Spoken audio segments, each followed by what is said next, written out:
Hello students, welcome to my YouTube channel geography guru. आज हम पढ़ने और समझने वाले हैं क्लास 9 साइंस विज्ञान की वर्कशीट नंबर 49 यानी कार्यपत्रक संख्या 49 को। आज की हमारी वर्कशीट है जिसमें हम जारी रखने वाले उत्तक के बारे में। हम टिश्यूज़ को पढ़ रहे हैं। अब तक हम पढ़ चुके हैं कि टिश्यूज़ क्या होते हैं, कितने प्रकार के होते हैं, और आज हम पढ़ने वाले हैं, बात करने वाले हैं जटिल स्थायी उत्तक। ये मुख्य तौर पर दो प्रकार के होते हैं। जाइलम, जिसके बारे में हम पिछली वर्कशीट में पढ़ चुके हैं, और आज हम पढ़ने वाले हैं वो हम बात करेंगे फ्लोएम की। फ्लोएम क्या होता है, क्या क्या इसके कार्य होते हैं, कहाँ ये पाया जाता है, ये सब कुछ हम पढ़ेंगे, समझेंगे, और उसके बाद आसान से कुछ क्वेश्चन दिए गए हैं जिनको हम सॉल्व करेंगे। तो चलिए हम शुरुआत करते हैं। जैसा कि आप अपनी स्क्रीन के ऊपर देख पा रहे हैं, ये हमारी वर्कशीट नंबर 49 यानी कार्यपत्रक संख्या 49 है। हमारा विषय साइंस विज्ञान है और आज की दिनांक है 29 अक्टूबर 2020।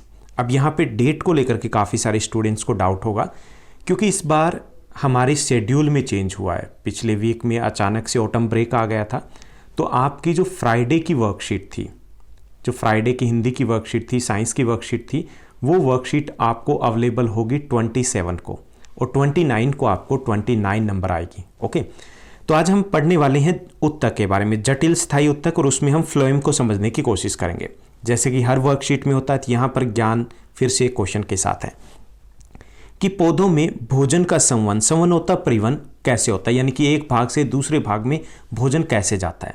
अब पिछली वर्कशीट में हमने समझा था कि जो जाइलम होते हैं वो पौधे के एक भाग से दूसरे भाग में क्या पहुंचाते हैं, जल और खनिजों को पहुंचाते हैं। भोजन की बात नहीं की थी। तो भोजन कैसे जाता है तो वो हम समझते हैं। हमने जाना कि पादपों में जड़ों द्वारा मिट्टी से जल और खनिज का जो संवहन यानी परिवहन होता है, स्थानांतरण होता है, वो जटिल स्थायी उत्तक करता है, जिसका नाम जाइलम होता है। उसी प्रकार पत्तियों में भोजन बनता है। यह हम सभी को पता है कि प्रकाश संश्लेषण जो प्रक्रिया होती है, उससे पौधे पत्तियों के द्वारा अपना भोजन बनाते हैं। अब पत्तियों से भोजन बाकी हिस्सों में कैसे पहुंचता है, वो पहुंचता है फ्लोएम के द्वारा। फ्लोएम भी क्या है, एक जटिल स्थायी उत्तक होता है। अब जटिल स्थायी क्या है, स्थायी तो है ये, क्योंकि ये उत्तक है, परमानेंट होते हैं, और जटिल वो उत्तक होते हैं जिनमें एक से अधिक प्रकार की कोशिकाएं होती है। तो इसमें एक से अधिक प्रकार की कोशिकाएं होती है, इसलिए इसको जटिल स्थायी उत्तक कहा जाता है। यानी यहाँ पर हमने समझा कि फ्लोएम के द्वारा भोजन के स्थानांतरण का कार्य किया जाता है। ओके, तो क्योंकि भोजन है वो एक जगह से दूसरी जगह जा रहा है, तो इसको हम स्थानांतरण कहते हैं, संवहन नहीं कहेंगे, क्योंकि हम जल के लिए या फिर हम खनिजों के लिए संवहन का प्रयोग कर सकते हैं। भोजन के लिए हम क्या करेंगे, स्थानांतरण का हम जो शब्द है वो प्रयोग करेंगे। इसको हम ट्रांसपोर्टेशन कह सकते हैं। जैसे हम एक जगह से दूसरी जगह जाते हैं तो हम किसी न किसी वाहन में जाते हैं ना, ऐसे ही फ्लोएम है वो भोजन को एक भाग से, कौन से भाग से, पत्तियों से पौधे के अलग अलग भागों तक पहुंचाते हैं, जिसको हम भोजन का स्थानांतरण कहते हैं। तो ये तो हो गया, हमें समझ में आ गया कि फ्लोएम क्या है और उसका मुख्य कार्य क्या। चलिए थोड़ा और देखते हैं, फ्लोएम की संरचना कैसे होती है, फ्लोएम के संगठन क्या क्या होते हैं, ये हम सब कुछ समझने की कोशिश करते हैं। तो सबसे पहले बात आती है संरचना की, यानी कि इसकी बनावट की।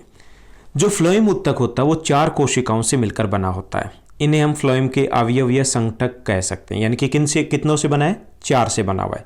वो 4 कोशिकाएं कौन सी है, एक तो चालनी नलिका होती है, दूसरा साथी कोशिकाएं होती है, तीसरा फ्लोएम पेरेन्काइमा होता है, और चौथा होता है फ्लोएम रेशे। यानी कि 4 जो संघटक है या कोशिकाएं होती हैं, इनसे मिलकर के फ्लोएम बनता है। जैसे यहाँ पर आपको दिखाया गया, एक साइड में अगर आप देखोगे तो छिद्रित भित्ति है, इस साइड में दिख रहा है। ये यहाँ पर चालनी दी गई है जो पाइप की तरह हमें दिखाई देगी। यहाँ पर नलिका भी शो की गई है। ये पूरा फ्लोएम है, पेरेन्काइमा और साथी कोशिकाएं। अब हम इसको थोड़ा सा और समझते हैं कि इनके क्या क्या कार्य होते हैं। चालनी नलिका होती है और छिद्रित भित्ति वाली नलिकार कोशिका होती है, यानी कि इसमें छिद्र होते हैं छोटे छोटे से, जैसा कि आपको पिक्चर में दिखाई दे रहा है, और इसमें नलिकाएं होती है, नालिकार होती है, इसलिए इसको हम चालनी नलिका बोलते हैं। चालनी नलिका के साथ साथ साथी कोशिकाएं होती है, जिनमें केंद्रक और कोशिकांग होते हैं, यानी कि ये दोनों साथ साथ होते हैं, इसलिए इसको साथी कोशिका कहते हैं। फ्लोएम रेशों को छोड़कर फ्लोएम की अन्य सभी कोशिकाएं क्या होती है, वो जीवित होती है, यानी कि मृत कौन सी होती है, फ्लोएम रेशे। इनको छोड़ के बाकी सभी क्या होते हैं, जीवित होते हैं, लाइव होते हैं। तो ये तो हो गए कि इसके संघटक कौन से होते हैं, 4 हो गए, चालनी नलिका, साथी कोशिकाएं, फ्लोएम पेरेन्काइमा और फ्लोएम रेशे। अब अगर इन चारों का कार्य की बात करें तो चारों का कार्य मुख्य तौर पर तो एक जैसा ही है, क्योंकि भोजन का स्थानांतरण होता है। लेकिन कैसे होता है, चलिए थोड़ा और देखते हैं हम कि फ्लोएम की हम बात कर रहे थे। तो फ्लोएम क्या करता है, हमने पहले ही पंक्ति से शुरुआत की थी कि फ्लोएम का मुख्य कार्य होता है पत्तियों से भोजन को पौधे के विभिन्न भागों तक पहुंचाना, जिसे हम क्या कहेंगे, भोजन का स्थानांतरण कहेंगे। फ्लोएम उत्तक जाइलम के असमान पदार्थों को कोशिकाओं में दोनों दिशाओं में गति करा सकते हैं, कि ऐसे नहीं कि जाइलम क्या करता है, एक ही दिशा में गति करवाता है, लेकिन ये दोनों दिशाओं में गति करवा सकते हैं। तो ये थी आज की हमारी वर्कशीट, जिसमें हमने समझा कि फ्लोएम क्या है, फ्लोएम के क्या कार्य होते हैं, इसके संघटक कितने होते हैं, और फ्लोएम को जटिल स्थायी कोशिका क्यों कहते हैं। चलिए अब हम आसान से प्रश्नोत्तर की बात करते हैं। आज की वर्कशीट में 5 आसान से प्रश्न दिए गए। पहला जो प्रश्न दिया गया कि फ्लोएम उत्तक के संगठनों के नाम लिखने, हमें संघटक कौन कौन से होते हैं। तो 4 होते हैं, चालनी नलिका, साथी कोशिकाएं, फ्लोएम पेरेन्काइमा और फ्लोएम रेशे। उसके बाद दूसरा जो प्रश्न दिया गया जाइलम और फ्लोएम में अंतर स्पष्ट करना में, इन दोनों में क्या अंतर होता है। तो जाइलम और फ्लोएम दोनों ही जटिल स्थायी उत्तक है। इन दोनों में मुख्य अंतर ये है कि जाइलम पौधे के विभिन्न भागों तक खनिज और जल का परिवहन करते हैं, जिसको हम संवहन कह सकते हैं, जबकि फ्लोएम क्या करता है, पौधे के विभिन्न भागों तक भोजन का परिवहन करते हैं। एक और अंतर हम बता सकते हैं अगर लिखना चाहो तो, जाइलम के द्वारा एक ही दिशा में संवहन होता है, जबकि फ्लोएम है वो दोनों दिशाओं में इसका परिवहन कर सकते हैं।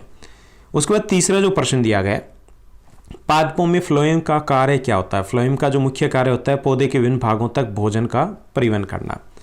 उसके बाद चौथा जो प्रश्न दिया गया कि पादपों में भोजन का स्थानांतरण क्यों जरूरी है, समझाइए। तो जैसे अंडरस्टूड है कि भोजन क्यों जरूरी है उनके लिए, कि पादपों की वृद्धि और विकास के लिए भोजन का स्थानांतरण जरूरी है। जैसे हमारे शरीर में वृद्धि और विकास के लिए भोजन आवश्यक है, वैसे ही पौधों को भी भोजन की आवश्यकता होगी।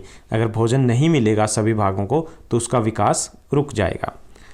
उसके बाद 5वां जो प्रश्न दिया गया कि फ्लोएम उत्तक को जटिल स्थायी उत्तक भी कहा जाता है। इसको जटिल स्थायी उत्तक क्यों कहा जाता है, फ्लोएम उत्तक एक से अधिक प्रकार की कोशिकाओं से बने होते हैं। जो एक से अधिक प्रकार की स्थायी कोशिकाओं से बने होते हैं उनको हम जटिल स्थायी उत्तक कहते हैं।